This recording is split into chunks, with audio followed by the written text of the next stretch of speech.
ஆமென். ஹalleluya. ஹalleluya. ஹalleluya. ஹalleluya. இந்த நாளுக்காக நான் தேவனை துதிக்கிறேன். ಈ ದಿನಕ್ಕಾಗಿ ನಾನು ದೇವರನ್ನು ಸ್ತುತಿಸಿ ಕೊಂಡಾಡುತ್ತೇನೆ. ಕರ್ತನು மிகவும் நல்லவராய் இருக்கிறார். ದೇವರು ತುಂಬಾ ಒಳ್ಳೆಯವರಾಗಿದ್ದಾರೆ. ನಾನು இந்த வாரம் ನಾನು ಈ ವಾರದಲ್ಲಿ தேவ செய்திக்காக நான் ஜெபம் பண்ணிக்கொண்டிருந்தேன். ದೇವರ ಸಂದೇಶಕ್ಕಾಗಿ ನಾನು ಪ್ರಾರ್ಥನೆ ಮಾಡುತ್ತಾ ಇದ್ದೆ.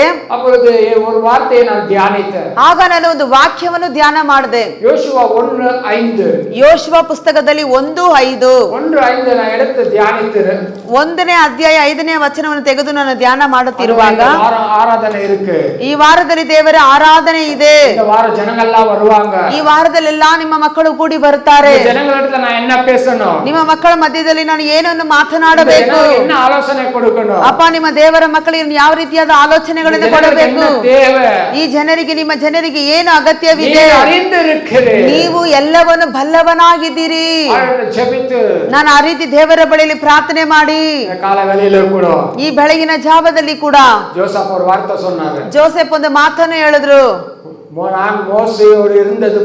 ನಾನು ಮೋಸೆಯ ಸಂಗಡ ಇದ್ದ ಪ್ರಕಾರವೇ ನಿನ್ನೊಂದಿಗೆ ನಾನು ಇರುವೆನು.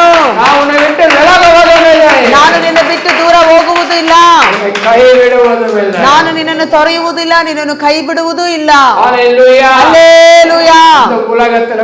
ಈ ಲೋಕದಲ್ಲಿ ಕೂಡ ನಾವು ನಂಬುವಂತ ಮನುಷ್ಯರು ಸ್ವಲ್ಪ ಕಾಲ ಮಾತ್ರವೇ ನಮ್ಮ ಸಂಗಡ ಇರ್ತಾರೆ. ಅವರು ಜೀವಿಸುವ ಕಾಲದಲ್ಲಿ ಕೂಡ ನಮ್ಮ ಸಂಗಡ ಇರುತ್ತಾರೆ ಇಲ್ವೋ ಅದು ಕೂಡ ನಮಗೆ ಸರಿಯಾಗಿ ಗೊತ್ತಿಲ್ಲ. ಆದ್ರೆ ನಂಬಿಗಸ್ತರಾಗಿ ನಮ್ಮ ಬಳಿಯಲ್ಲಿ ಹೇಳುತ್ತಾರೆ, ನಾನು ನಿನ್ನ ಜೊತೆನಲ್ಲೇ ಇರುತ್ತೇನೆ, ನಾನು ನಿನ್ನನ್ನು ಬಲಪಡಿಸುತ್ತೇನೆ, ನಾನು ನಿನಗೆ ಸಹಾಯಕಳಾಗಿರುತ್ತೇನೆ. ಎಲ್ಲ ರೀತಿಯಾದ ಆಸೆಯಾದ ಆಶೀರ್ವಾದದ ಮಾತುಗಳನ್ನೆಲ್ಲ ಹೇಳಿ ಅವರ ಸಮಯ ಬರುವಾಗ ನಮ್ಮನ್ನು ಬಿಟ್ಟು ಕೈ ಬಿಟ್ಟು ದೂರ ಹೋಗುತ್ತಾರೆ.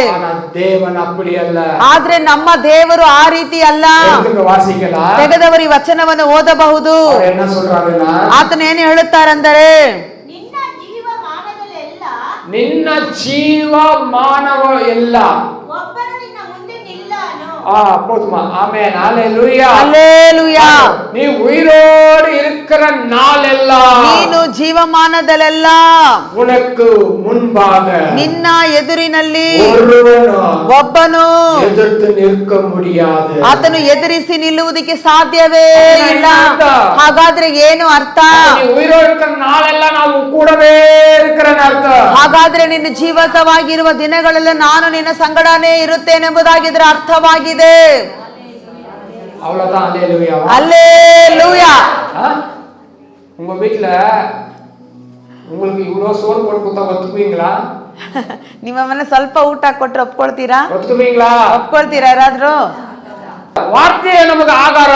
ಇಲ್ಲಿ ನಮಗೆ ದೇವರ ವಾಕ್ಯವು ಕೂಡ ಅದು ಆತ್ಮಿಕವಾದ ಆಹಾರವಾಗಿದೆ. ಹಲ್ಲೆಲೂಯಾ. ಹಲ್ಲೆಲೂಯಾ. ನೀ ಉಯಿರೋடு இருக்கிற ನಾಳೆಲ್ಲ, ನಿನ್ನ ಜೀವಮಾನದಲ್ಲೆಲ್ಲ ಒಬ್ಬನು ಉನಗೆ ಮುಂಭಾಗ ಎದುರಿಸಿ ನಿಲ್ಕ முடியாது. ನಿನ್ನ ಮುಂದೆ ನಿಲ್ಲದೆ ಹೋಗುವನು.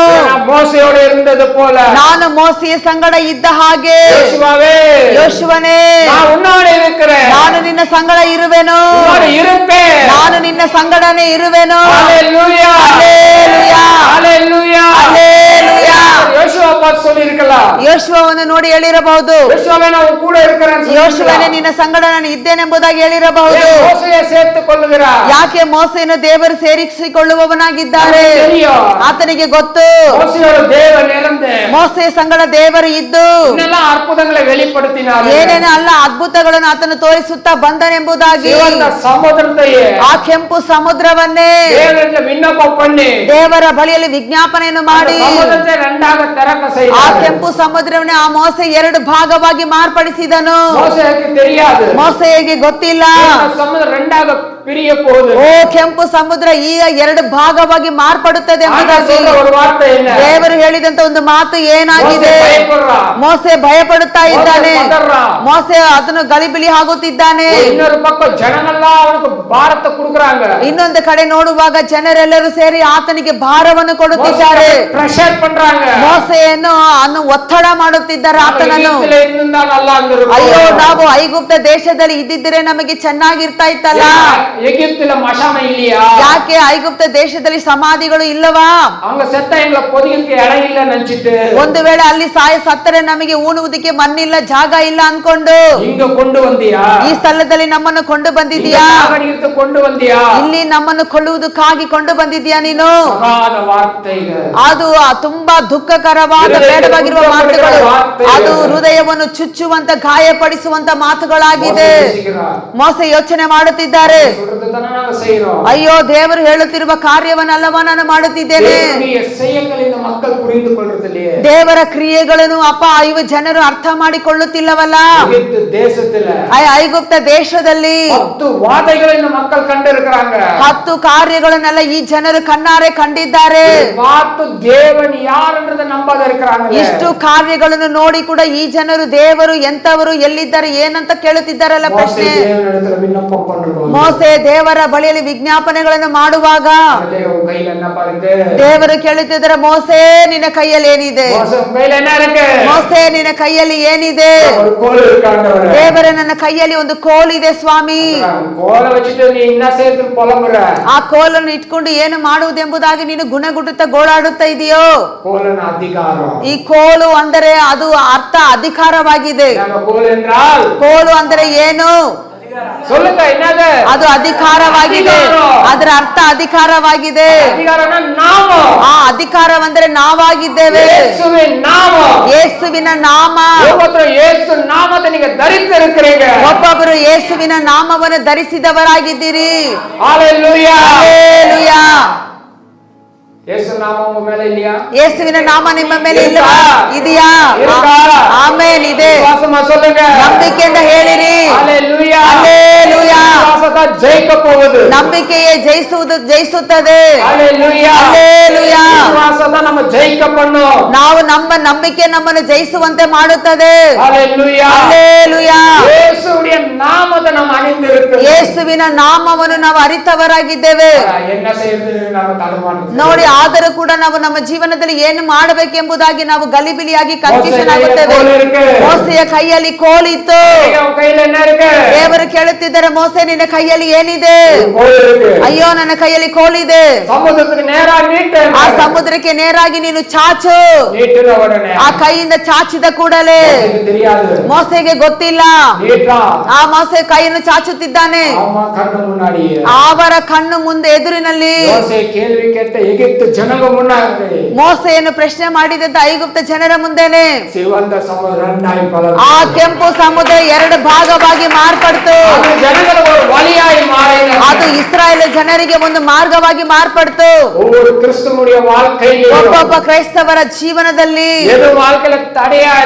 ಯಾವುದು ನಿಮ್ಮ ಜೀವನದಲ್ಲಿ ನಿಮಗೆ ತಡೆಯಾಗಿದೆಯೋ ಆ ತಡೆಗಳನ್ನು ಆಮೇನ್ ಆಮೇನ್ ನಿಮಗೆ ಮಾರ್ಗವಾಗಿ ಮಾರ್ಪಡುತ್ತದೆ, ದಾರಿಯಾಗಿ ಮಾರ್ಪಡುತ್ತದೆ. ಓ ಮಾರಾವಿನ ಒಂದು ಕಹಿತನವು, ಆ ಮಾರಾವಿನ ಕಹಿಯಾದ ನೀರು ನಿಮಗೆ ಮಧುರವಾಗಿ ಸಿಹಿಯಾಗಿ ಮಾರ್ಪಡುತ್ತದೆ. ಒಂದು ಕಡ್ಡಿಯನ್ನು ಅದರಲ್ಲಿ ಒಡೆದು ಅದು ಮುರಿದು ಹಾಕುವಾಗ ನೀರಿನಲ್ಲಿ ಆ ಕಹಿಯಾಗಿದ್ದ ನೀರು ಸಿಹಿಯಾಗಿ ಮಧುರವಾಗಿ ಮಾರ್ಪಡ್ತು. ಆ ಕೋಲನ್ನು ಚಾಚುವಾಗ ಕೆಂಪು ಸಮುದ್ರವೇ ಮಾರ್ಗವನ್ನು ಬಿಡುವಾಗ ಆ ಕೋಲು ಯಾವುದರಿಂದ ಬರುತ್ತದೆ? ಆ ಮರದಿಂದ ಬರುತ್ತದೆ. கசப்பான தண்ணியை ஜனங்க குடிச்ச உடனே ஒரு கோபம் வருது. ಆ ಕಹಿಯಾದ ನೀರನ್ನು ಜನರು ಕುಡಿದ ನಂತರ ಅವರಿಗೆ ಬಹಳ ಕೋಪ ಬಂತು. ಯಾಕಂದ್ರೆ ಈ ರೀತಿ ಅವರು ಯೋಚನೆ ಮಾಡಿ ಕೂಡ ಗ್ರಹಿಸಿ ಕೂಡ ನೋಡಲಿಲ್ಲ. ಕಷ್ಟ ವನಾಂತರದಲ್ಲಿ ಆ ಅರಣ್ಯದಲ್ಲಿ ನೀರಿಗೆ ತುಂಬಾ ಕಷ್ಟವಾಗಿತ್ತು. ಒಂದು ಕಡೆ ಅವರು ನೀರನ್ನು ಕಂಡರು. ಆ ನೀರನ್ನು ನೋಡಿ ದಾಹದಿಂದ ಆಸೆಯಿಂದ ತೆಗೆದು ಅದನ್ನು ಕುಡಿಯುತ್ತಾ ಇದ್ದಾರೆ. ಅದು ಕುಡಿದು ನೋಡುವಾಗ ಬಹಳ ಸಹಿಸಲಾರದಷ್ಟು ಕಹಿ ಇತ್ತು. Hallelujah, hallelujah. ತಕ್ಷಣವೇ ಇದ್ದಿದ್ದು ಜನರಿಗೆ ಇನ್ನು ಕೋಪ ಹೆಚ್ಚಾಯಿತು. ದೇವರು ನೋಡಿ ಗುಣಗುಟ್ಟುತ್ತಾ ಇದ್ದಾರೆ. ಇದ್ದಾರೆ. மோசையை முறுமுறுக்குறாங்க. ಮತ್ತೆ ತಿರುಗಿ ಮೋಸೆಯನ್ನು ನೋಡಿ ಬೈತಾ ಗುಣಗುಟ್ಟುತ್ತಾ ಇದ್ದಾರೆ. அப்போ ஆண்டவர் சொல்றாரு, ಆಗ ದೇವರು ಹೇಳುತ್ತಿದ್ದಾರೆ, குச்சியை ஒடிச்சு மரத்தை குச்சியை ஒடிச்சு அந்த தண்ணியில போடு. ಆ ಮರದಲ್ಲಿರುವ ಕೊಂಬನ್ನು ಮುರಿದು ನೀನು ನೀರಿನಲ್ಲಿ ಹಾಕು ಎಂಬುದಾಗಿ ಹೇಳಿದ್ರು. ಆ ರೀತಿ ಹಾಕಿದ ಕೂಡಲೇ ಆ ಕಹಿಯಾಗಿದ್ದ ನೀರು ಅದು ಮಧುರವಾಗಿ ಮಾರ್ಪಡ್ತು.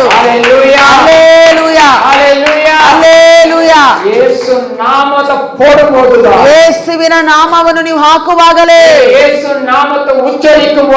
ಯೇಸುವಿನ ನಾಮವನ್ನು ನಿನ್ನ ಬಾಯಿಂದ ಬಹಳ ಶಬ್ದವಾಗಿ ನುಡಿಯುವಾಗಲೇ ಆಮೇಲೆ ನಿನ್ನ ಜೀವನದಲ್ಲಿ ಒಂದು ದೊಡ್ಡ ಬದಲಾವಣೆಗಳು ಅದುವರೆಗೆ ಏನು ನಡೆಯುವುದಕ್ಕೆ ಸಾಧ್ಯವಾಗುವುದೇ ಇಲ್ಲ. ಯೇಸುವಿನ ನಾಮವನ್ನು ನೀವು ಸರಿಯಾಗಿ ಅದನ್ನು ಉಪಯೋಗ ಪಡಿಸುವ ತನಕ, ನಾವು ಪ್ರಾರ್ಥನೆ ಮಾಡುವ ತನಕ, ಆತನ ನಾಮದಲ್ಲಿ ನಾವು ಪ್ರಾರ್ಥನೆ ಮಾಡುವವರೆಗೂ ನಾವು ಯಾವುದನ್ನು ಕಾಣುವುದಕ್ಕಾಗುವುದಿಲ್ಲ, ಅದನ್ನು ಯಾವುದನ್ನು ಕದಲಿಸುವುದಕ್ಕೆ ಆಗುವುದಿಲ್ಲ, ಆಟನೇ ಮುಗಿಯೋದಿಲ್ಲ, ಆಟನೇ ಮುಗಿಯೋದಿಲ್ಲ. ನೀನು ಪ್ರಾರ್ಥನೆ ಮಾಡಿ ನೋಡು, ಆ ಆಟ ನಿನಗೆ ಈಸಿ ಆಗಿರುತ್ತದೆ. ಮೋಸೆಯ ಮೂಲಕ ದೇವರು ಬಹಳ ಅದ್ಭುತಗಳನ್ನೆಲ್ಲ ಮಾಡುತ್ತಾ ಇದ್ರು. ಆ ಅಡವಿಯಲ್ಲಿ ಇರುವಾಗ ಮೋಸೆ ಬಳಿಯಲ್ಲಿ ಕೇಳುತ್ತಿದ್ದಾರೆ, ಆದರೆ ದೇವರು ತುಂಬಾ ಒಳ್ಳೆಯವರು. ಆ ಪರಲೋಕದ ಮನ್ನನನ್ನೇ ಜನರಿಗೆ ಕೊಟ್ಟು ಘೋಷಿಸಿ ಮಾರ್ಗ ನಡೆಸುತ್ತಾ ಬಂದರು. ಅವರ ಹೊಟ್ಟೆಗಾಗಿ ಅವರು ವ್ಯವಸಾಯ ಮಾಡಿ ಏನು ಊಟ ಮಾಡಲಿಲ್ಲ. ಅದಕ್ಕೆ ಬದಲ ಪರಲೋಕಂ தூதர்கள் சாப்பிடுற அந்த மன்னாவே கொடுத்தார் சாப்பாடு. ಅದಕ್ಕೆ ಬದಲಾಗಿ ದೇವರು ತನ್ನ ದೂತರು ತಿನ್ನುವ ಊಟವನ್ನೇ, ಪರಲೋಕದ ಮನ್ನವನ್ನೇ ತನ್ನ ಜನರಿಗೆ, ಇಸ್ರಾಯೇಲ್ ಜನರಿಗೆ ಕೊಟ್ಟು ಘೋಷಿಸಿ ನಡೆಸಿದರು. ನೋಡಿ, ನಿಜವಾಗಲೂ ಅದೆಷ್ಟು ಮಹಾ ದೊಡ್ಡ ಭಾಗ್ಯವಾಗಿದೆ. ಆದರೂ ಕೂಡ ಆ ಜನರಿಗೆ ಅದು ತಿಂದು ತಿಂದು ತಿಂದು ಬೇಸರವಾಯಿತು. சில நேரத்துல நாங்க சொல்லுவோம் வீட்ல ಕೆಲವು ಬಾರಿ ನಾವು ಮನೆಯಲ್ಲಿ ಕೂಡ ಹೇಳ್ತಾ ಇರ್ತೀವಿ, இந்த வாரம் ஃபுல்லா பிரியாணி கறி அதுவே ஆயிடுச்சு, ಈ ವಾರ ಫುಲ್ಲು ಬಿರಿಯಾನಿ ಮಟನ್ ಚಿಕನ್ ಇದೇ ಆಯ್ತು, ஏதாவது தரಕಾರಿ சாம்பார் பண்ணுமா, ಏನಾದ್ರೂ ಒಂದು ತರಕಾರಿ ತಂದು ಸಾಂಬಾರ್ ಮಾಡಮ್ಮ. Hallelujah, hallelujah. அப்படியெல்லாம் இருக்கோ ಎನ್ನಂಗ, ನಮಗೂ ಕೂಡ ಆ ರೀತಿಯಾದ ಆಲೋಚನೆಗಳೆಲ್ಲ ಇರುತ್ತದೆ. ಕೇಟದು ತವರೇ ಕರಿயாது, ನಾವು ಕೇಳಿದ್ದು ತಪ್ಪು ಇಲ್ಲ, ಐಗುಪ್ತ ಜನರು ಕೇಟದು ತಪ್ಪು ಇಲ್ಲ, ಐಗುಪ್ತ ಜನರು ಕೇಳಿದ್ದು ತಪ್ಪು ಇಲ್ಲ. ಏನ್ ಕೇಳ್ತಾ ಇದ್ದಾರೆ, ನಾವು ಐಗುಪ್ತ ದೇಶದಲ್ಲಿ ಇರುವಾಗ ಕೀರೆ ಸಾಪ್ಟೋ, ನಾವು ಸೊಪ್ಪು ತಿಂದ್ವಿ, ಪೂಂಡು ಸಾಪ್ಟೋ, ಬೆಳ್ಳುಳ್ಳಿ ತಿಂದ್ವಿ, வெங்காய சாப்பிட்டோம், ಈರುಳ್ಳಿ ತಿಂದ್ವಿ.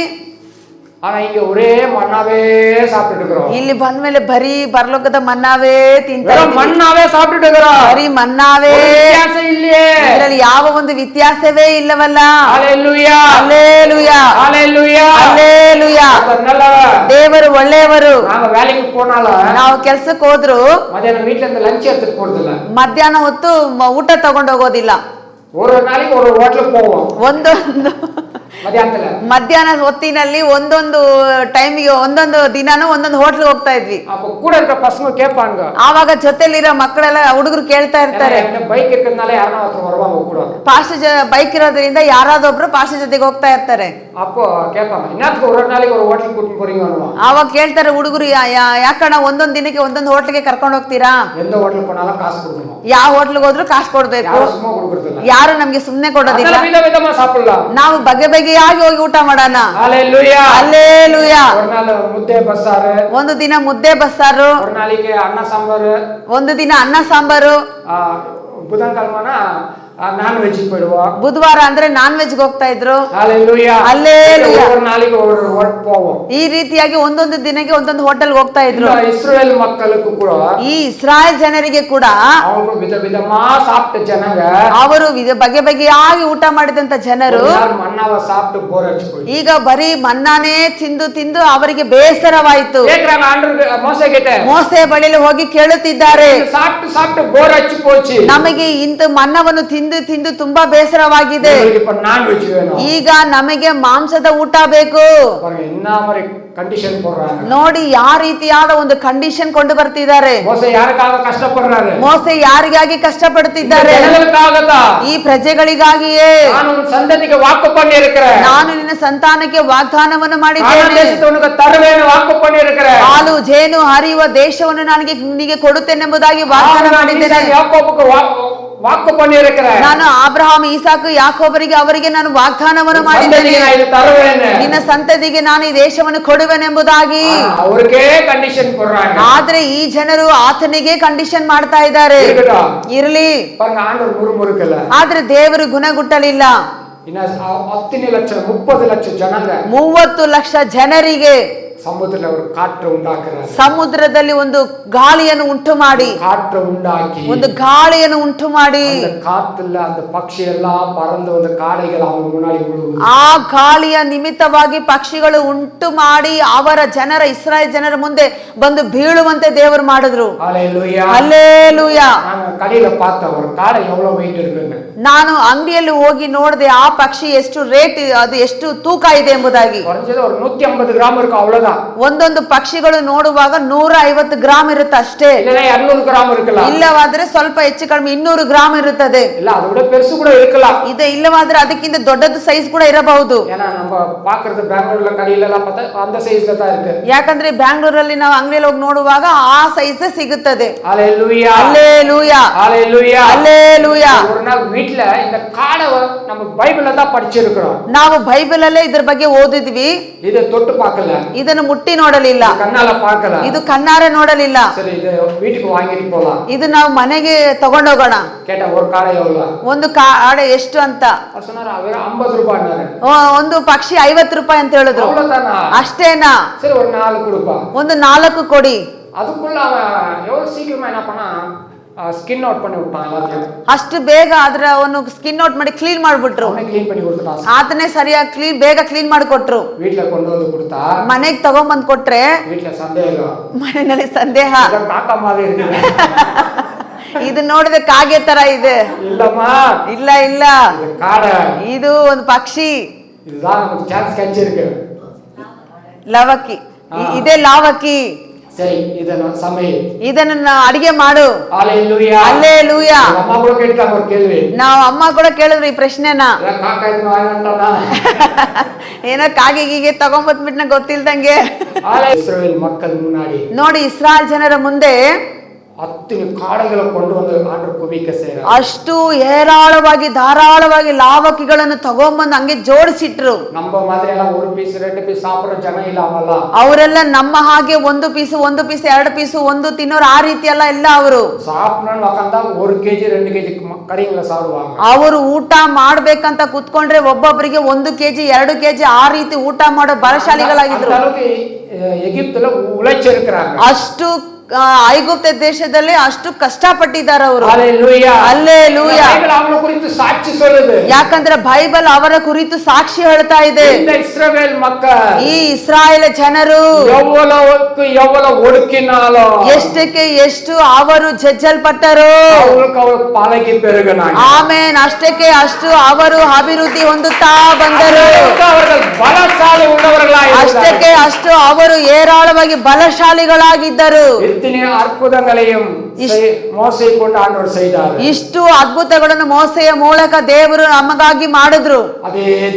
ಅದೇ ದೇವರು ಮೋಸೆ ಮರಿತ பிறகு ಮೋಸೆ ಸತ್ತ ಮೇಲೆ ಯೋಶುವಾக்கு சொல்றாரு, ಯೋಶುವನಿಗೆ ಹೇಳುತ್ತಿದ್ದಾರೆ, இருந்த இடத்துல ಮೋಸೆ ಇದ್ದಂತ ಸ್ಥಳದಲ್ಲಿ ಯೋಶುವಾவை ಕರ್ತர் ನೇಮಿಸಿ ಯೋಶುವನನ್ನು ದೇವರು ನಿಯಮಿಸಿ ಯೋಶುವಾக்கு சொல்றாரு, ಯೋಶುವನಿಗೆ ಹೇಳುತ್ತಿದ್ದಾರೆ, ಯೋಶುವನೇ ಮೋಸೆಯೋடு இருந்தது போலவே ನಾನು ಮೋಸೆಯ ಸಂಗಡ ಇದ್ದ ಹಾಗೆ, ಮೋಸೆಯೋடு இருந்தது போல ನಾನು ಮೋಸೆಯ ಸಂಗಡ ಇದ್ದ ಹಾಗೆ ನಾನು ಇರುತ್ತೇನೆ. ನಿನ್ನ ಸಂಗಡಲು ನಾನು ನಿನ್ನ ಸಂಗಡಲೇ ಇರುವೆನು. ನಿನ್ನನ್ನು ಬಿಟ್ಟು ನನಗೆ ತೊರೆಯುವುದಿಲ್ಲ, ನಿನ್ನನ್ನು ನಾನು ಕೈ ಬಿಡುವುದು ಇಲ್ಲ, ನಿನ್ನನ್ನು ನಾನು ಕೈ ಬಿಡುವುದು ಇಲ್ಲ.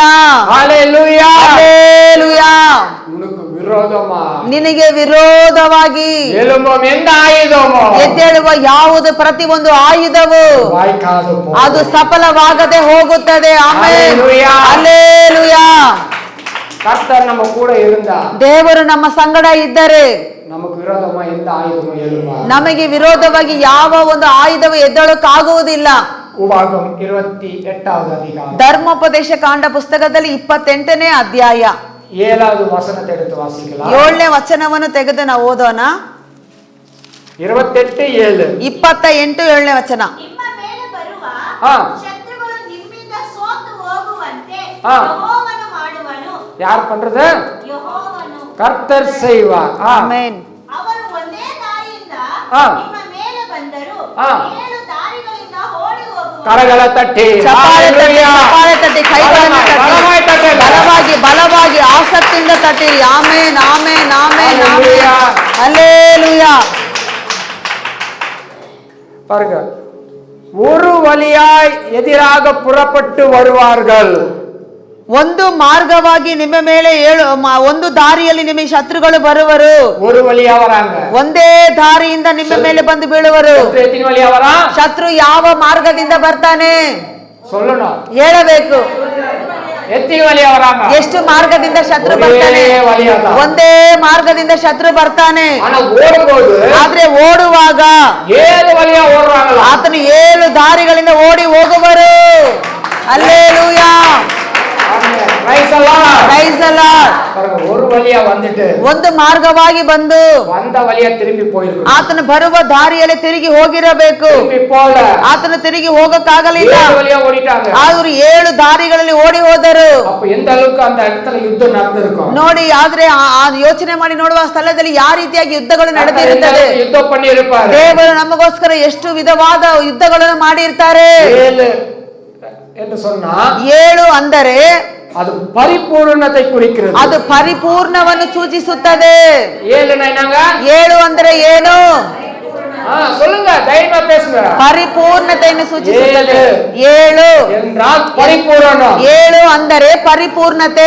பரிபூர்ணமாய் ஓடிவிட்டாங்க. ಅವರೆಲ್ಲರೂ ಪರಿಪೂರ್ಣವಾಗಿ ಓಡಿ ಹೋದರು. ಆಮೆನ್. ಶತ್ರು ಇಲ್ಲ. ಮೇಲೆ ನಿಮಗೆ ಶತ್ರು ಇಲ್ಲವೇ ಇಲ್ಲ. ಅದು ಪರಿಪೂರ್ಣ ಉಂಟಾಯಿತು. 7 வழியா ஓடி போனது. 7 ಮಾರ್ಗದಲ್ಲಿ ಓಡಿ ಹೋದರು. வராதபடி கர்த்தர் செய்தார். ಮತ್ತೆ ತಿರುಗಿ ಬರದ ಹಾಗೆ ದೇವರು ಮಾಡಿದರು. ಅದೇ ಯೋಶುವ 1:9 ವಾಸಿக்கிறோம். ಅದೇ ಯೋಶುವ 1:9 ಕೂಡ ನಾವು ನೋಡುತ್ತೇವೆ. ಯೋಶುವಕ್ಕೆ சொல்றாரு, ಯೋಶುವನಿಗೆ ದೇವರು ಹೇಳುತ್ತಾರೆ, ನಾನು ಉನக்கு ಕಟ್ಟಳೆ ಇಡವಿಲ್ಲಯಾ? ನಾನು ನಿನಗೆ ಅಪ್ಪಣೆ ಮಾಡಲಿಲ್ಲವಾ? ಬಲನ್ ಕೊಂಡು ನಿನ್ನ ಬಲ ಹೊಂದಿ ದೃಢಮನದಾಗಿರು. ನೀನು ಧೈರ್ಯ ಉಳ್ಳವನಾಗಿರು. ಹೋಗುವ ಇಡಮೆಲ್ಲ, ನೀನು ಹೋಗುವ ಪ್ರಾಣವೆಲ್ಲ ದೇವನಾಗಿಯ ಕರ್ತರ್, ನಿನ್ನ ದೇವರಾದ ಯೆಹೋವನು ಉನ್ನೋடு இருக்கிறார் என்றார். ನಿನ್ನೊಂದಿಗಿದ್ದಾರೆ ಅಂತ ಹೇಳಿದನು. ஹல்லேலூயா, ஹல்லேலೂಯಾ, ஹல்லேலூயா, ஹல்லேலೂಯಾ. காதுல கேட்டு இந்த காதுல விட்டுறாதீங்க. ಈ ಕಿವಿಯಲ್ಲಿ ಕೇಳಿ, ಒಂದು ಕಿವಿಯಲ್ಲಿ ಕೇಳಿ ಇನ್ನೊಂದು ಕಿವಿಯಲ್ಲಿ ಬಿಟ್ಟು ಬಿಡಬೇಡಿರಿ.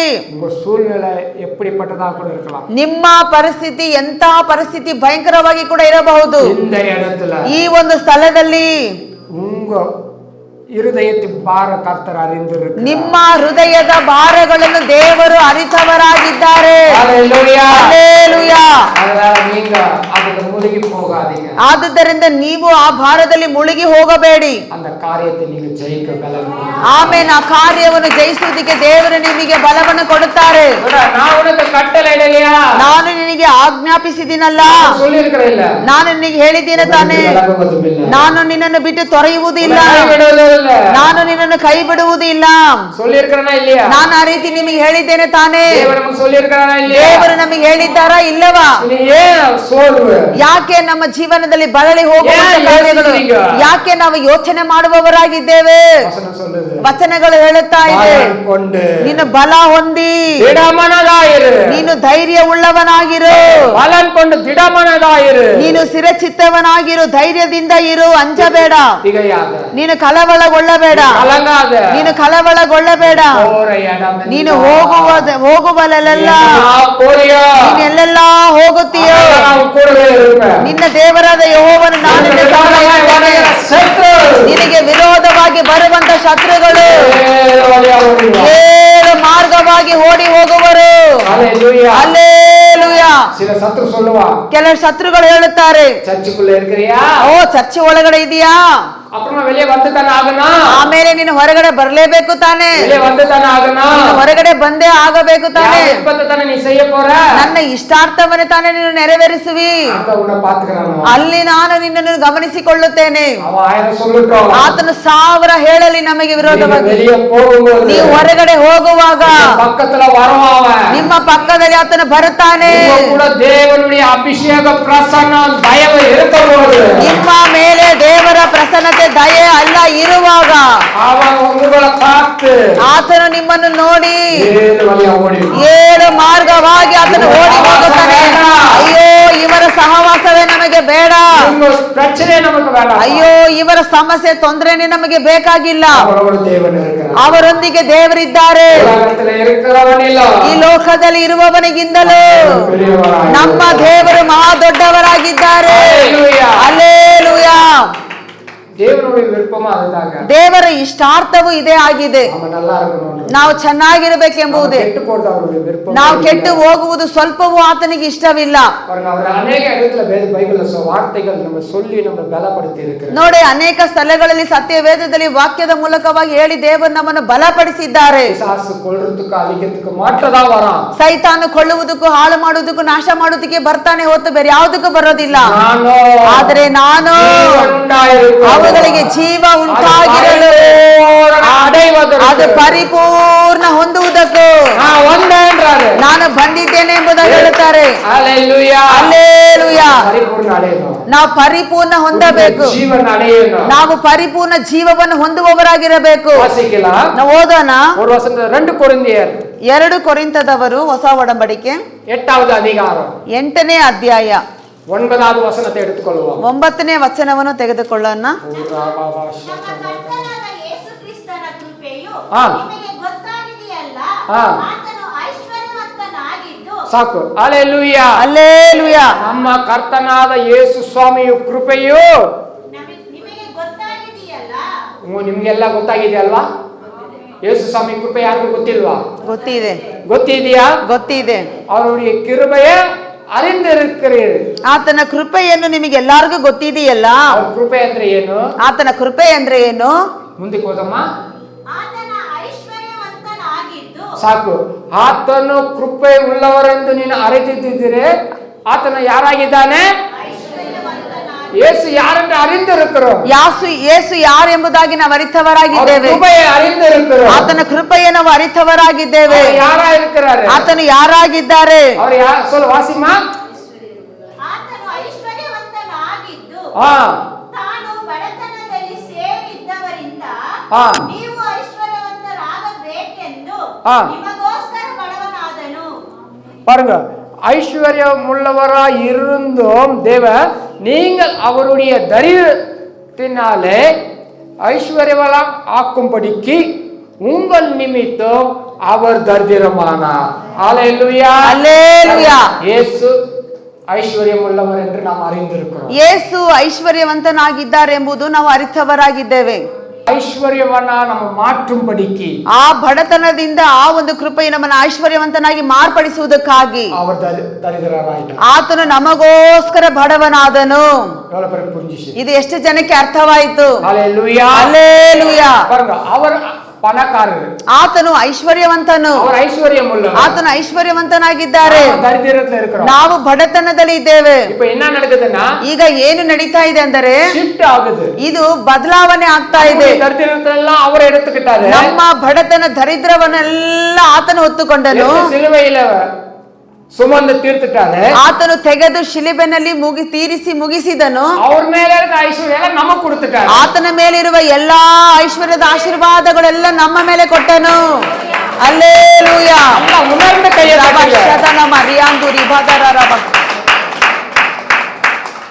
ನಾನು ஒரு ரகசியத்தை உங்களுக்கு சொல்லி தரேன். ನಾನು ಒಂದು ರಹಸ್ಯವನ್ನು ನಿಮಗೆ ಹೇಳ್ಕೊಡ್ತೀನಿ. ಮರಕಾದಿ, ಎನ್ನಿಕಮೇ ಮರಕಾದಿ. ಅದು ಎಂದಿಗೂ ನೀವು ಮರೆಯಬೇಡಿ. ಅದು ನೀವು ಫಾಲೋ பண்ணுங்க. ಅದನ್ನು ನೀವು ಫಾಲೋ ಮಾಡಿ.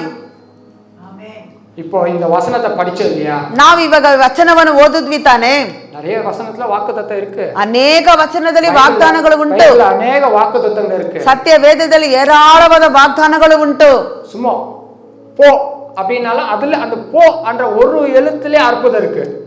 ದೇವರು ಹೋಗು ಅಂತ ಬರ್ದಿರುವ ಆ ವಾಕ್ಯದಲ್ಲಿ ಕೂಡ ಅದರಲ್ಲಿ ಕೂಡ ಅದ್ಭುತಗಳು ಉಂಟು. அதிபதி ಆ ಶತಾಧಿಪತಿ ಎಂಬ ಒಂದು ಮನುಷ್ಯನು ಬಂದನು. ಯೇಸುವೆ ಯೇಸುವೆ என்னுடைய வேலைக்காரன் ನನ್ನ ಕೆಲಸಗಾರನು கொடிய வியாதியில இருக்கிறான். ಆತನು ಭಯಂಕರವಾದ ಕಠಿಣವಾದ ವ್ಯಾಧಿಯಲ್ಲಿ ಇದ್ದಾನೆ. அவங்கிட்ட பணம் இல்லையா? ಆ ಶತಾಧಿಪತಿ ಹತ್ರ ಹಣ ಇಲ್ವಾ? ವಸತಿ இல்லையா? ಆತನ ಅನುಕೂಲತೆ ಇಲ್ವಾ ಆತನಿಗೆ? ಅವನ ಕಂಜ ಪುಚ್ಚವನ? ಆತನೇನು ಜಿಪನತನ ಮಾಡುವವನ? இல்ல, ಇಲ್ಲವೇ ಇಲ್ಲ. வேலைக்காரன் வியாதியில இருக்கிறானா? ತನ್ನ ಕೆಲಸಗಾರನ ವ್ಯಾಧಿಯಲ್ಲಿ ಇದ್ದಾನಂದ್ರೆ ಅವನಕ್ಕಾக ಯೇಸುட்ட வந்து பரிந்து பேசுறான். ಆತನಿಗಾಗಿ ಯೇಸುವಿನ ಬಳಿಯಲ್ಲಿ ಬಂದು ಆತನು ಆ ಉಸಿರಾಟದಿಂದ ಬೇಡಿಕೊಳ್ತಾ ಇದ್ದಾನೆ. ಅವನು எப்படி ಕಂಜತನமா இருக்க முடியும்? ಹಾಗಾದ್ರೆ ಆ ಮನುಷ್ಯನು ಹೇಗೆ ಜಿಪನತನವಾಗಿರುವುದಕ್ಕೆ ಸಾಧ್ಯ ಉಂಟು? ಇಲ್ಲ, ಇಲ್ಲವೇ ಇಲ್ಲ. ಮನುಷ್ಯನ வேலைக்காரನ ಮೇಲೆ ಅன்பು ವச்சிருக்கிறವ. ಯಾಕಂದ್ರೆ ಶತಾಧಿಪತಿ ಕೆಲಸಗಾರನ ಮೇಲೆ ಪ್ರೀತಿಯನ್ನು ಇಟ್ಟಿರುವ ಆತನು ಧಾರಾಳವಾಗಿ ಕೊಡುತ್ತಾ, ಧಾರಾಳವಾಗಿ ಕೊಡ್ತಾನೆ. ವೈದ್ಯ ಪಾತ್ರಪ್ಪ ಧಾರಾಳವಾಗಿ ಆತನ ವೈದ್ಯನ ಬಳಿಯಲ್ಲಿ ನೋಡಿರ್ತಾರೆ.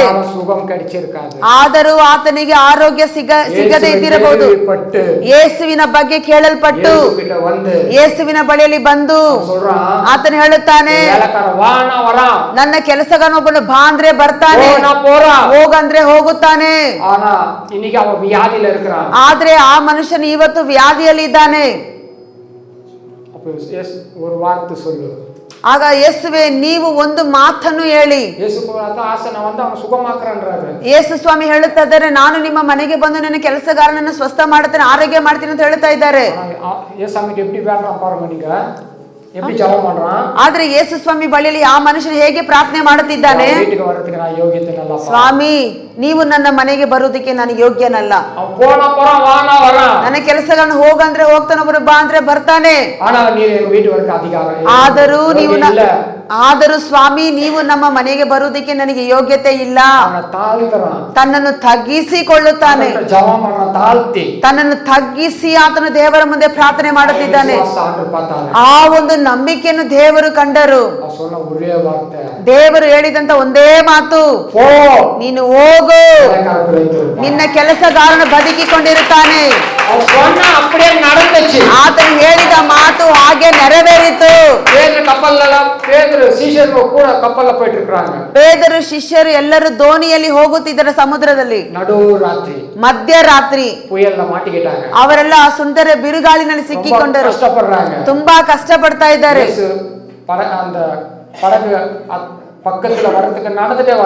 ಯೇಸು ಸ್ವಾಮಿಯ ದೋಣಿಯ ಹತ್ತಿರಕ್ಕೆ ಬರುವುದಕ್ಕೆ ಯೇಸು ಸ್ವಾಮಿ ನಡ್ಕೊಂಡ್ ಬರ್ತಾ ಇದ್ದಾರೆ ಸಮುದ್ರದ ಮೇಲೆ. ಆ ಶಿಷ್ಯರು ಕೂಡ ಹುಡ್ಕೊಂಡ್ ಬರ್ತಾ ಇದ್ದಾರೆ.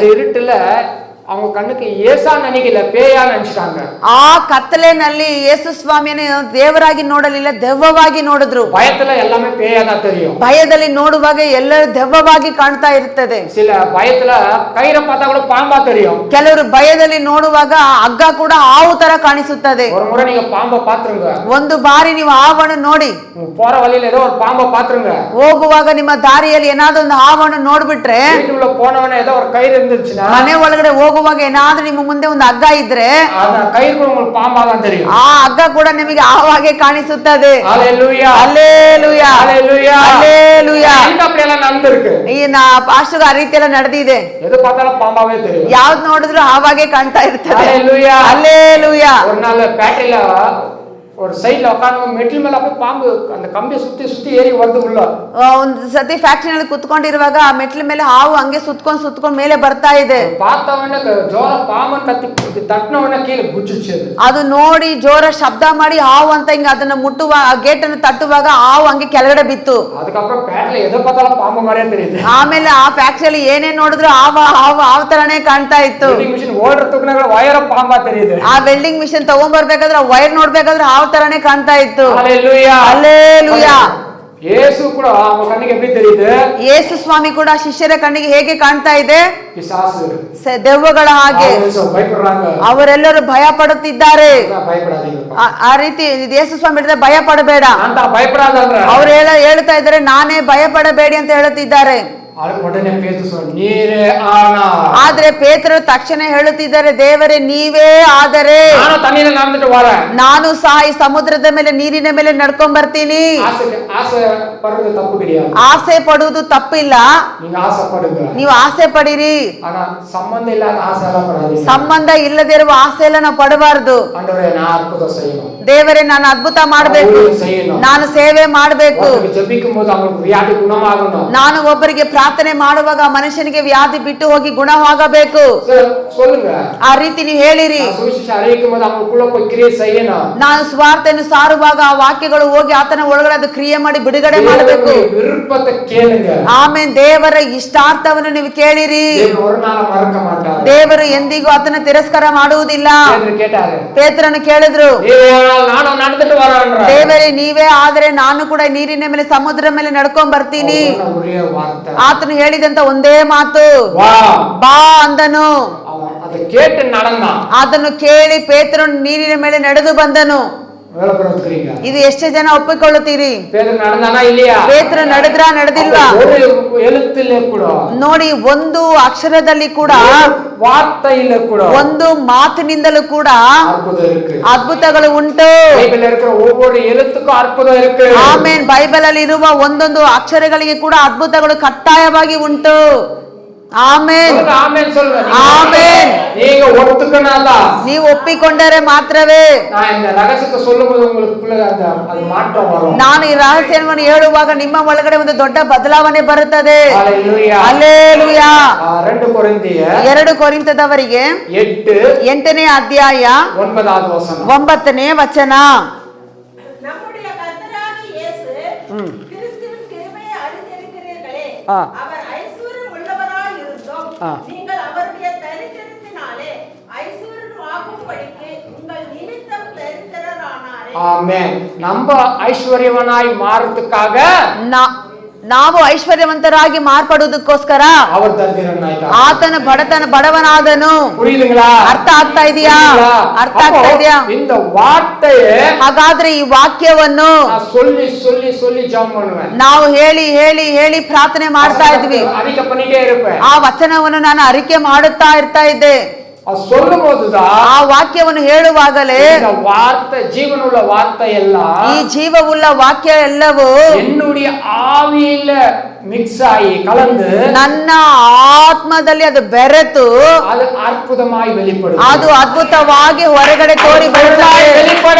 ಅದು ಅದ್ಭುತವಾಗಿ ಅದು ಪರಿಪೂರ್ಣವಾಗಿ ಹೊರಗಡೆ ಬರುತ್ತದೆ. Hallelujah, hallelujah.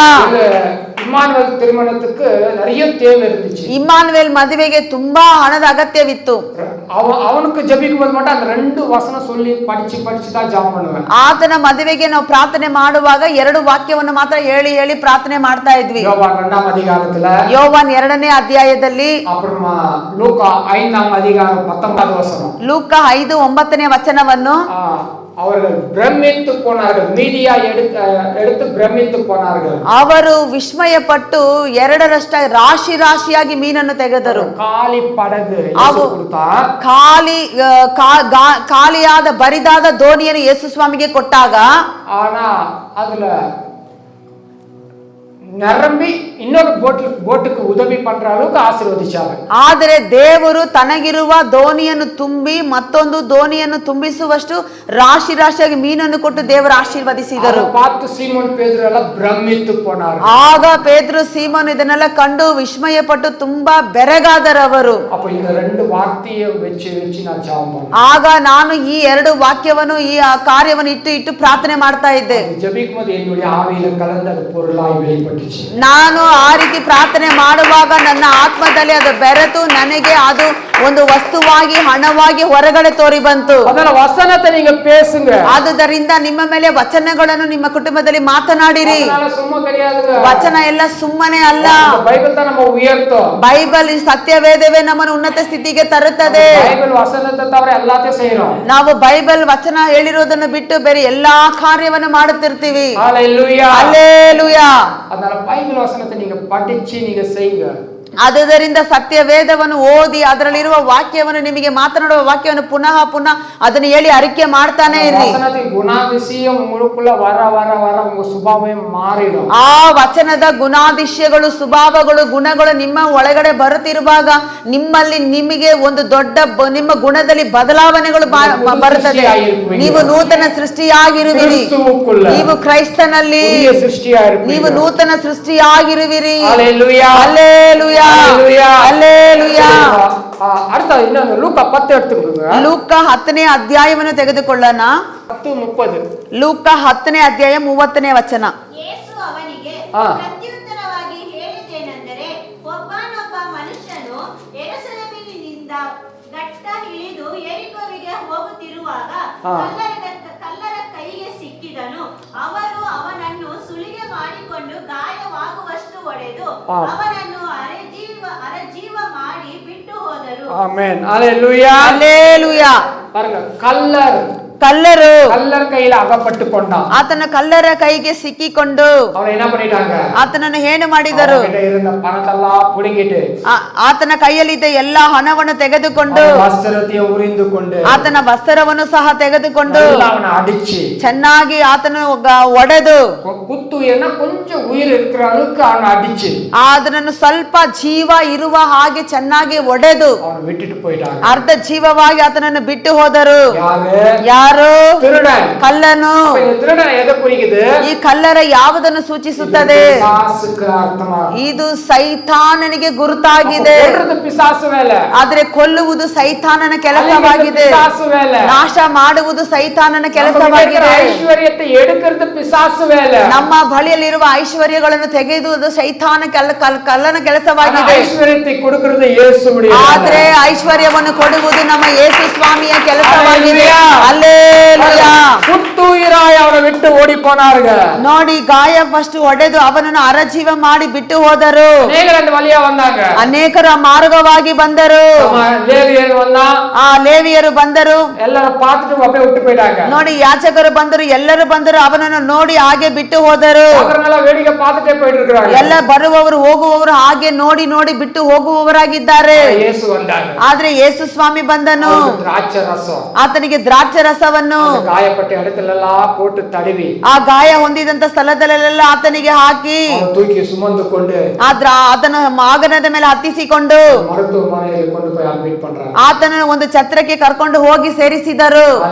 Hallelujah hallelujah. ಇದೇ ಯೇಸುವಾಗಿದ್ದಾರೆ. ಅದೇ ನಮ್ಮ ದೇವರಾಗಿದ್ದಾರೆ. ಈ ಲೋಕದಲ್ಲಿ ಯಾರು ನಮ್ಮನ್ನು ಹುಡುಕಿಕೊಂಡು ಬರ್ತಾರೋ ಇಲ್ಲವೋ, ಆದ್ರೆ ಈ ಲೋಕದಲ್ಲಿ ಇರುವ ಬರುವವರೆಲ್ಲರೂ ನಮ್ಮಲ್ಲಿ ಇರುವುದನ್ನು ನಾವು ತೆಗೆದುಕೊಂಡು ಹೋಗುವವರಾಗಿದ್ದಾನೆ. ಆದರೆ ಯೇಸು ಸ್ವಾಮಿ ಆತನು ನಮಗೆ ಒಳ್ಳೆ ಸಮಾರ್ಯನಾಗಿದ್ದಾರೆ.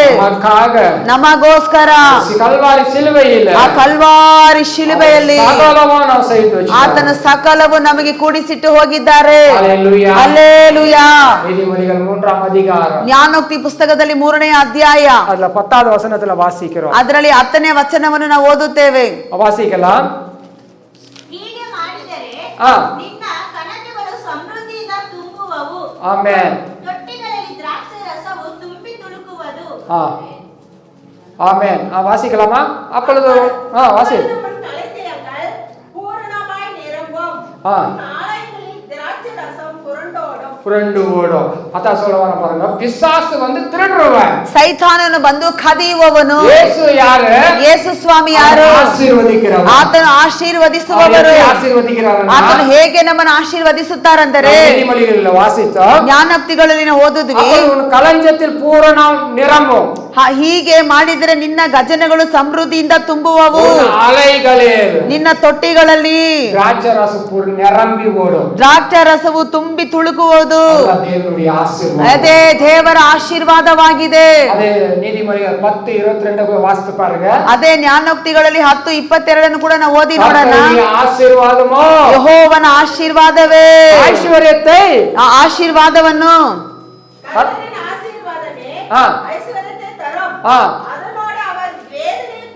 ஹalleluya அல்லேலூயா. ஆசீர்வாதம்னா என்ன? ஆசீர்ವಾದವಂದ್ರೆ ಏನು? நம்ம ஆசீர்வாதம் சொல்றோம். ನಾವು ಆಶೀರ್ವಾದ ಅಂತ ಹೇಳುತ್ತೇವೆ. ஜெபிக்கும் போது என்ன சொல்றோம்? ನಾವು ಪ್ರಾರ್ಥನೆ ಮಾಡುವಾಗ ಏನನ್ನು ಹೇಳುತ್ತೇವೆ? எல்லாரும் ஆசீர்வதிங்க ஆண்டவரே. ದೇವರೇ ಎಲ್ಲರ ಪ್ರತಿಯೊಬ್ಬರನ್ನು ಆಶೀರ್ವದಿಸು ಸ್ವಾಮಿ. எங்களையும் ஆசீர்வதி ஆண்டவரே. ನಮ್ಮನ್ನು ಆಶೀರ್ವದಿಸು ಸ್ವಾಮಿ. ஆசீர்வாதம்னா என்ன? ಆಶೀರ್ವಾದ ಅಂದ್ರೆ ಏನು சொல்லுங்க. ಹೇಳಿ. ஒவ்வொருத்தரும் சொல்லுங்க, பயப்படாதீங்க. ಒಬ್ಬೊಬ್ಬರು ನಿಮ್ಮ ಇಷ್ಟ ಹೇಳಿ, ಅದು ಏನು ಭಯ ಪಡಬೇಡಿ. அப்ப தெரியாதத ஜெபம் பண்ணுகிறீங்களா?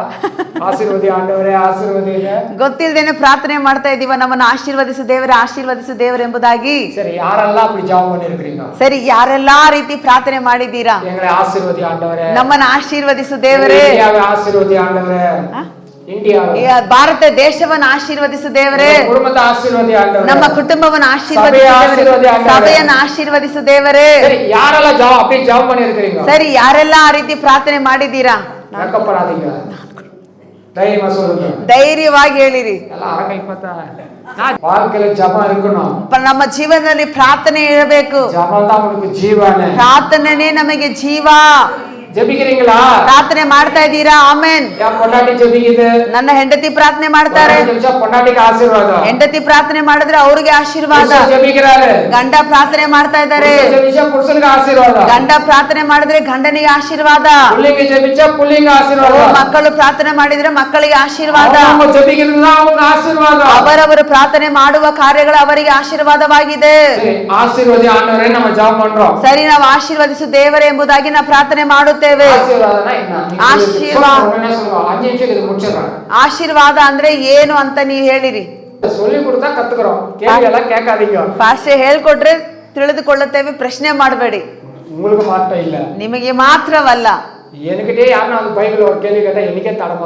ನನಗೆ ಯಾರಾದ್ರೂ ಬೈಬಲ್ ಇರೋ ಪ್ರಶ್ನೆ ಕೇಳಿದ್ರೆ ನನಗೂ ಗಲಿಬಿಲಿ ಆಗ್ಬಿಡುತ್ತೆ.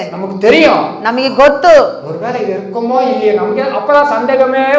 ನಾವು ನಮ್ಗೆ ಪ್ರಶ್ನೆ ಮಾಡುವಾಗಲೇ ಒಂದ್ ವೇಳೆ ಈ ರೀತಿ ಇರುತ್ತಾ, ಹಂಗಿರುತ್ತಾ, ಹಿಂಗಿರುತ್ತ ಅಂತ ಆಗ್ತಾನೆ ನಮ್ಗೆ ಸಂದೇಹ ಬರುತ್ತದೆ. கர்த்தரின் ஆசீர்வாதம்னா ಯೆಹೋವನ ಆಶೀರ್ವಾದವೇ ಎಲ್ಲವೂ ಅದರಲ್ಲಿ ಬೆರೆತಿದೆ. ಸಮಾಧಾನ, ಆರೋಗ್ಯ, ಬಲವು, ಕೃಪೆಯು, எல்லாமே நம்ம தேவைகள் எல்லாம், ಎಲ್ಲ ನಮ್ಮ ಅಗತ್ಯಗಳು ಎಲ್ಲವೂ, ನಾವು ಯಾವುದೆಲ್ಲ ಇಷ್ಟಪಟ್ಟು ಬಯಸುತ್ತೇವೆ ಅದೆಲ್ಲ ನಮಗೆ ಆಶೀರ್ವಾದವೇ. அல்லேலூயா, அல்லேலூயா, அல்லேலூயா, அல்லேலூயா. சரி, ஒரு காரியத்தை எடுத்துக்கலாம். ಒಂದು ಕಾರ್ಯವನ್ನು ನಾವು ತೆಗೆದುಕೊಳ್ಳೋಣ. ಬಲವು, கர்த்தருடைய ஆசீர்வாதமோ, ಯೆಹೋವನ ಆಶೀರ್ವಾದವೇ, கர்த்தருடைய பலனோ, ಕರ್ತನ ಬಲವೇ. ஆசீர்வாதம் என்றது பலனா பேசலாம். ನಾವು ಆಶೀರ್ವಾದವನ್ನು ಬಿಟ್ಟು ನಾವು ಬಲವಾಗಿ ಅದನ್ನ ಬಲ ಎಂದು ನಾವು ಮಾತನಾಡೋಣ. கர்த்தருடைய பலன், ಕರ್ತನ ಬಲವು ಐಶ್ವರ್ಯத்தை கொண்டு வரும், ಐಶ್ವರ್ಯವನ್ನು ಕೊಂಡು ಬರುತ್ತದೆ. அல்லேலூயா, அல்லேலூயா. இப்ப நல்லா கவனிங்க. கர்த்தருடைய ஐஸ்வர்யத்தை கொடுக்கணும், வேலை வெட்டி போ, வீட்டுல உட்கார்ந்து ஒரு ஐஸ்வர்யம் வராது. ಹಾಗಾದ್ರೆ ಯೆಹೋವನ ಬಲವು ನನಗೆ ಐಶ್ವರ್ಯ ಎಲ್ಲ ಕೊಡುತ್ತದೆ ಎಂಬುದಾಗಿ ಕೆಲಸಕ್ಕೆ ಹೋಗದೆ ಮನೇಲಿ ಕೂತ್ಕೊಂಡ್ರೆ ಅದು ಏನು ಉಪಯೋಗ ಇಲ್ಲ, ಅದು ಕೊಡೋದಿಲ್ಲ. ஆசீர்வாதம்னா பலன். ಆಶೀರ್ವಾದ ಅಂದ್ರೆ ಬಲ. நீங்க வேலைக்கு போய் சம்பாதிக்க உங்களுக்கு பலன் கொடுக்கறாரு. ನೀವು ಕೆಲಸಕ್ಕೆ ಹೋಗಿ ಸಂಪಾದನೆ ಮಾಡುವುದಕ್ಕೆ ದೇವರು ನಿಮಗೆ ಬಲ ಕೊಡ್ತಾರೆ. பலன் இல்லைன்னா சம்பாதிக்க முடியுமா? ಬಲ ಇಲ್ಲ ಅಂದ್ರೆ ನಮ್ಗೆ ಸಂಪಾದನೆ ಮಾಡಕ್ ಆಗುತ್ತಾ? ದರಿದ್ರನ ಇರುತ್ತೆ. ನಮ್ಗೆ ಸಂಪಾದನೆ ಮಾಡಲಿಲ್ಲ ಅಂದ್ರೆ ಬಡತನ, ದರಿದ್ರ ತುಂಬಿಕೊಳ್ಳುತ್ತದೆ. ನೀ ಬಲನ್ ಇರ್ತಾದ ನೀ ಸಂಪಾದಿக்க முடியும். ನಿಂಗೆ ಬಲ ಇದ್ರೆ ಮಾತ್ರವೇ ಸಂಪಾದನೆ ಮಾಡೋದಕ್ಕೆ ಸಾಧ್ಯವಾಗುತ್ತೆ. ಐಶ್ವರ್ಯನ ಮಾರ முடியும். ನೀನು ಸಂಪಾದನೆ ಮಾಡುವಾಗಲೇ ಐಶ್ವರ್ಯವಂತನಾಗಿ ಮಾರ್ಪಡ್ತೀಯಾ. ಹalleluya, ಹalleluya, ಹalleluya, ಹalleluya. ವಾಸಿ ಇನ್ನೊಂದು ವಚನ ತಗೊಳ್ಳ.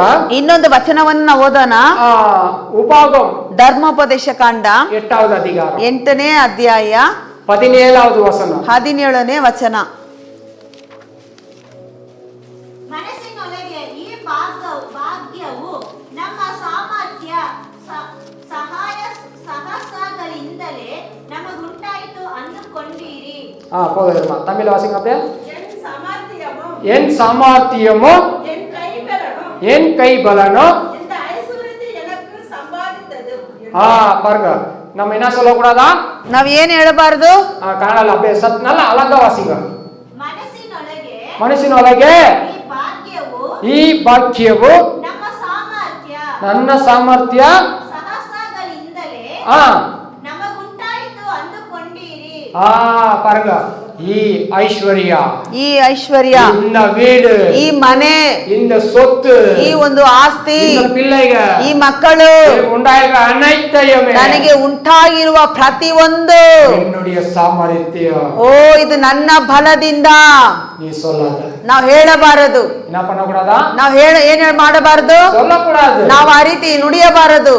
நிறைய பேர் என்ன சொல்றோம்? ನಾವು ಅನೇಕರು ಏನ್ ಹೇಳ್ತಾ ಇರ್ತೀವಿ? சாமர்த்தியம், ಇದು ನನ್ನ ಸಾಮರ್ಥ್ಯ, ஐஸ்வர்யம் எனக்கு சம்பாதித்தது என்று உன் இருதயத்திலே சொல்லிக் கொள்ளாமலும் இருக்க ಎಚ್ಚರಿಕೆಯಾಗಿருந்து ಈ ಕಾರ್ಯವನ್ನು ನನ್ನಿಂದ ನನ್ನ ಬಲದಿಂದ ಸಾಮರ್ಥ್ಯದಿಂದ ಅದಾಯಿತು ಎಂಬುದಾಗಿ ನೀನು ನಿನ್ನ ಹೃದಯದಲ್ಲಿ ಆತರ ಎಚ್ಚರ ಪಡದೆ ನೀನು ಎಚ್ಚರವಾಗಿರಬೇಕೆಂದು. எப்பவுமே நான் என்னால உண்டாச்சு என்னால வந்துச்சுன்னு சொல்லாதீங்க. ಯಾವಾಗಲೂ ನಾನು ನನ್ನಿಂದ ಆಯ್ತು ನಾನೇ ಇದಕ್ಕೆ ಕಾರಣ ಆ ರೀತಿ ಎಚ್ಚರ ಪಡದೆ ನೀನು ತಗ್ಗಿಸಿಕೋ. 18 ವಾಸಿக்கலாம். 18ನೇ ವಚನವನ್ನು ನಾವು ಓದೋಣ. தேவனாகிய கர்த்தரை ஆ. நினைப்பதாக. ஆ. அவரே உன் பிதாக்களுக்கு ஆணையிட்டு கொடுத்த ஆ. தம்முடைய உடன்படிக்கையை உறுதிப்படுத்தும்படி ஆ. இந்நாளில் உனக்கு உண்டாயிருக்கிறது போல ஆ. ஐஸ்வர்யத்தை சம்பாதிக்கிறதற்கான வேலையை உனக்கு கொடுக்கிறார். ವಾಸಿಂಗಮ್ಮ அப்படியே ಕನ್ನಡಲಯೋ. ಆದ್ದರಿಂದ ಆ. ನಿಮ್ಮ ದೇವರಾದ ಯೆಹೋವನೇ ಆ. ನಾನು ನಿಮ್ಮ ಪಿತೃಗಳಿಗೆ ಪ್ರಮಾಣ ಪೂರ್ವಕವಾಗಿ ಮಾಡಿದ ವಾಗ್ದಾನವನ್ನು ಆ. ಈಗ ನಿಮ್ಮ ಅನುಭವಕ್ಕೆ ಬಂದ ರೀತಿಯಲ್ಲಿ ಆ. ನೆರವೇರಿಸುವವನಾಗಿ ನಿಮಗೆ ಇಷ್ಟು ಭಾಗ್ಯವನ್ನು ಸಂಪಾದಿಸುವುದಕ್ಕೆ ಸಾಮರ್ಥ್ಯವನ್ನು ಕೊಟ್ಟವನೆಂದು ಜ್ಞಾಪಕ ಮಾಡಿಕೊಳ್ಳಿ. Hallelujah, hallelujah, hallelujah. ಜೋರಾಗಿ ಶಬ್ದವಾಗಿ ಬಲವಾಗಿ ನಿಮ್ಮ ಸಾಮರ್ಥ್ಯವಾಗಿ amen, amen, amen, amen, amen, amen, amen, amen. ಓ ರೇಬೆ ಶದನ ಮರಿಬಲ ಯೇಸುವಿನ ನಾಮದಲ್ಲಿ ಎಲ್ಲರಿಗೂ ಪೂರ್ಣ ಬಲ ಉಂಟಾಗತ್ತು. ಪೂರ್ಣ ಬಲ ಉಂಟಾಗತ್ತು. ಐಶ್ವರ್ಯ ಸಂಪಾದಿತ ಬಲ ಉಂಟಾಗತ್ತು. தட்டுங்க ரிசீவ் பண்ணுங்க. கர்த்தர் உங்களுக்கு பலனை கொடுக்க போறாரு. கர்த்தர் உங்களுக்கு பலனை கொடுத்தாரு. கர்த்தரே உங்க தரித்திரம் ஐஸ்வர்யமாய் மாற்றப்படுகிறது.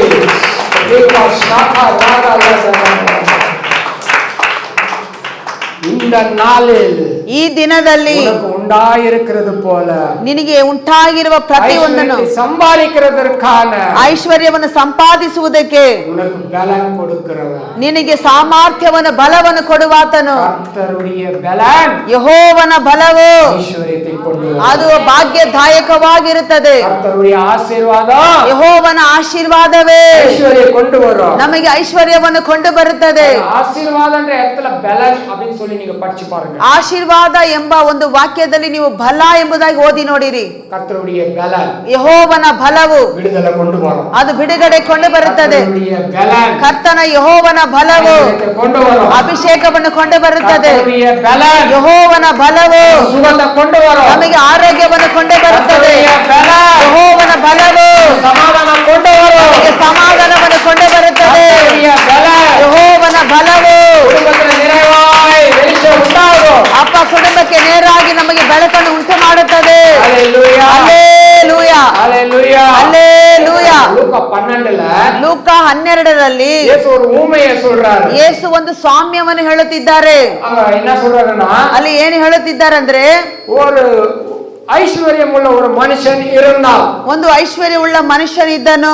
ಅವನಿಗೆ ನೆಲ நல்லா விளைஞ்சிச்சு. ಆತನ ಒಂದು ನೆಲವು ತುಂಬಾ ಚೆನ್ನಾಗಿ ಬೆಳೆಯಿತು.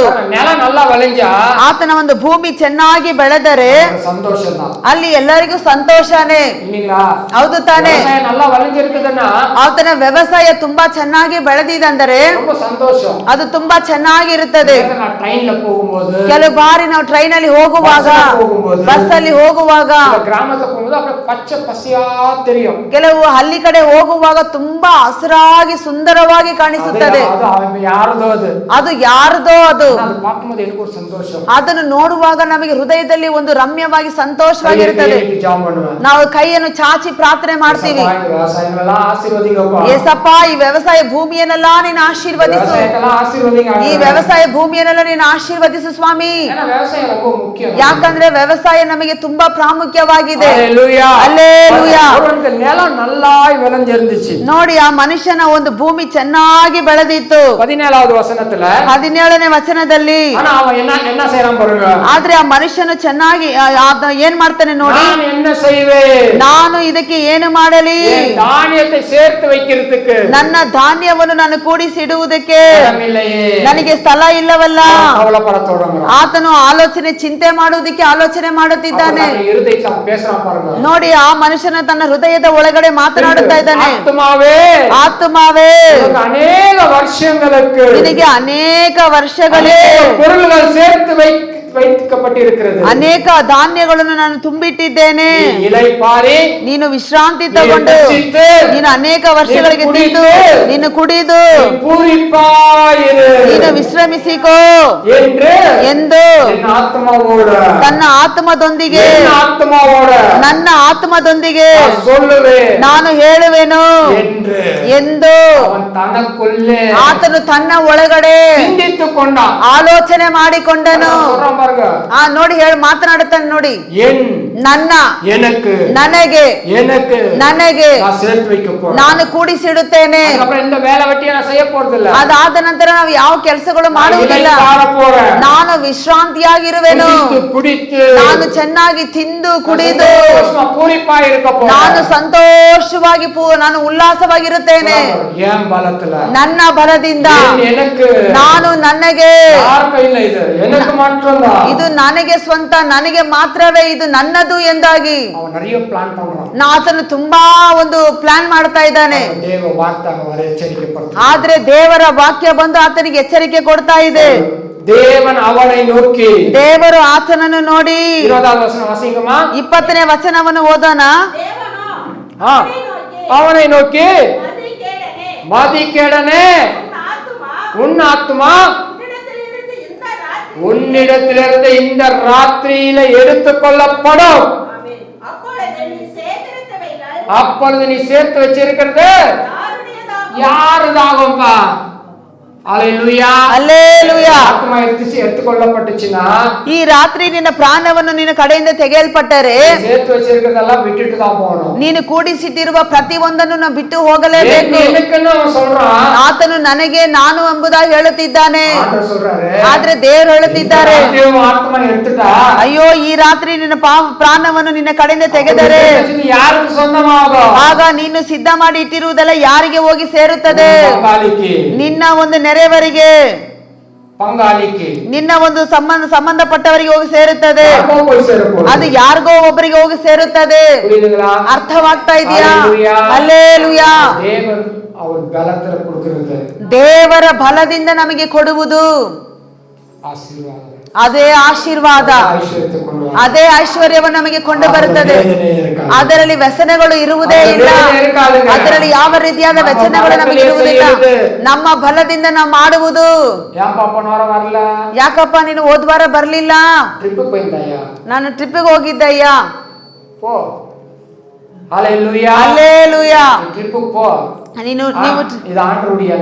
ಇದು ದೇವರ ದಿನವಾಗಿದೆ. ನೀನು ಬಿಟ್ಟು ಯಾವ್ದು ಬೇಕಾದ್ರೂ ಹೋಗು, ಅದರಲ್ಲಿ ವ್ಯಸನಗಳು ಉಂಟಾಗುತ್ತದೆ. ಅದು ಯೆಹೋವನು ಕೊಡುವುದು, ನಿನಗೆ ವ್ಯಸನಗಳು ಕೊಡುವುದಿಲ್ಲ. ಈ ದಿನವು ಇದು ಯೆಹೋವನ ಸಬ್ಬ ದಿನವಾಗಿದೆ. ಇದು ದೇವರು ನಮಗಾಗಿ ನಮಗೋಸ್ಕರ ನಿಯಮಿಸಲ್ಪಟ್ಟ ದಿನವಾಗಿದೆ. ಇದರಲ್ಲಿ ವ್ಯಸನಗಳು ಇರುವುದಿಲ್ಲ. ಈ ಆರಾಧನೆಯಲ್ಲಿ ನಿಮಗೆ ವ್ಯಸನಗಳು ಇದೆಯಾ? ಇಲ್ಲ. ಇದರಲ್ಲಿ ಐಶ್ವರ್ಯ ಇದೆ, ಅದು ವ್ಯಸನ ಉಂಟು ಮಾಡುವುದಿಲ್ಲ. ಯೆಹೋವನ ಆರಾಧನೆ ನಿಮಗೆ ಐಶ್ವರ್ಯವನ್ನು ಕೊಂಡು ಬರುತ್ತದೆ. ಅದರಲ್ಲಿ ವ್ಯಸನಗಳು ಇರುವುದೇ ಇಲ್ಲ. ಅರ್ಥವಾಗ್ತಾ ಇದೆಯಾ? ಅದಕ್ಕಾಗಿ ನೀವು ಭಾನುವಾರ ತಪ್ಪಿಸಿಕೊಳ್ಳಬೇಡಿ. ಹಲ್ಲೆಲೂಯಾ. ಯಾವುದಕ್ಕೆ ಕಾರಣ ನೆಪಗಳನ್ನು ಹೇಳಬೇಡಿ. ಕಾರಣವನ್ನು ದಯವಿಟ್ಟು ಹೇಳಬೇಡಿ. ಇಲ್ಲಿ ಒಬ್ಬನು ಕಾರಣವನ್ನು ಹೇಳುತ್ತಿದ್ದಾನೆ, ನಾನು ನನ್ನ ಗಜನೆಗಳನ್ನು ಒಡೆದು ನಾನು ನನ್ನ ಗಜನೆಗಳು ದೊಡ್ಡದಾಗಿ ಕಟ್ಟಿ ನನ್ನ ಪ್ರಾಣವೇ ನೀನು ತಿಂದು ಉಂಡು ಕೊಂಡು ಸಂತೋಷವಾಗಿರು. ஆத்மாட்ட பேசுறான். ತನ್ನ ಪ್ರಾಣದೊಂದಿಗೆ ಆತನು ಮಾತನಾಡುತ್ತಿದ್ದಾನೆ. ஆத்மாட்ட நீ பேசாத. ನಿನ್ನ ಆತ್ಮದೊಂದಿಗೆ ನೀನು ಮಾತನಾಡಬಾರದು. கர்த்தருடைய நாள். ಇದು ದೇವರ ದಿನವಾಗಿದೆ. எவ்வளவு பலவீனமா இருந்தாலும் சரி. ನೀವು ಎಷ್ಟೇ ಬಲಹೀನರಾಗಿದ್ದರೂ ಸರಿ, சமூகத்துல வந்து உழுந்துரும். ದೇವರ ಸಮ್ಮುಖದಲ್ಲಿ ಬಂದು ಮಲ್ಕೊಂಡ್ಬಿಡಿ, ಬಿದ್ದು ಬಿಡಿ. அது உங்களுக்கு குணமாக்கும். ದೇವರು ನಿಮ್ಮನ್ನು ಗುಣಪಡಿಸುತ್ತಾರೆ. ಅದೇ ನಿಮ್ಮನ್ನು ಉಜ್ಜೀವನ ಮಾಡುತ್ತದೆ. எழுந்து இருக்கலாமா? ನಾವೆಲ್ಲರೂ ಎದ್ದು ನಿಂತುಕೊಳ್ಳೋಣ. எல்லாரும் டக் டக் பாஸ்டர் எல்லாம் ஒப்பு கொடுங்க. எல்லாரும் ಸ್ತೋತ್ರದೊಂದಿಗೆ ಎಲ್ಲರೂ ಎಲ್ಲರ ಭಯಭಕ್ತಿಯಿಂದ